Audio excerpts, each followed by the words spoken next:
মানুষকে বিস্মিত করে সরকারের মন্ত্রীর দেওয়া প্রতিশ্রুতি ভঙ্গ করে তারা বিদ্যুতের অস্বাভাবিক মূল্য বাড়িয়ে দিয়েছে।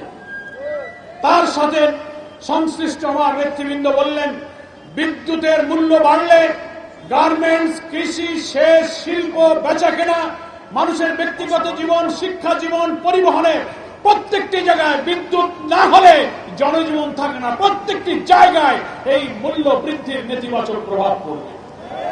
অলরেডি সেটা শুরু হয়েছে।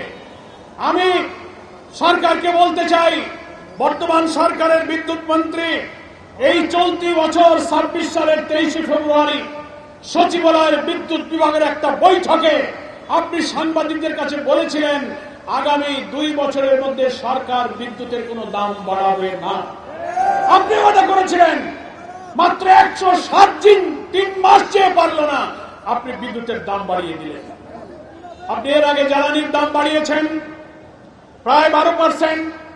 আপনি একটা সিলিন্ডার গ্যাসের দাম 6 থেকে 700 টাকা বাড়িয়েছেন। দিন যেতে না যেতেই আবার বিদ্যুতের দাম আপনি প্রায় 20% বৃদ্ধি করেছেন গ্রাহক পর্যায়ে। 6টি স্লটে যে পরিমাণ দাম বাড়িয়েছেন, প্রান্তিক মানুষ, গরিব মানুষ 0 থেকে অন্তত 50 ইউনিট ব্যবহার করে, তার ঘরে প্রায় 3 কোটি বিদ্যুৎ গ্রাহকের উপরে আপনি বিদ্যুতের মূল্য বৃদ্ধি করে জনগণের উপরে জুলুম চাপিয়ে দিয়েছেন। তার প্রতিবাদে আমরা আজকে বিক্ষোভ করছি।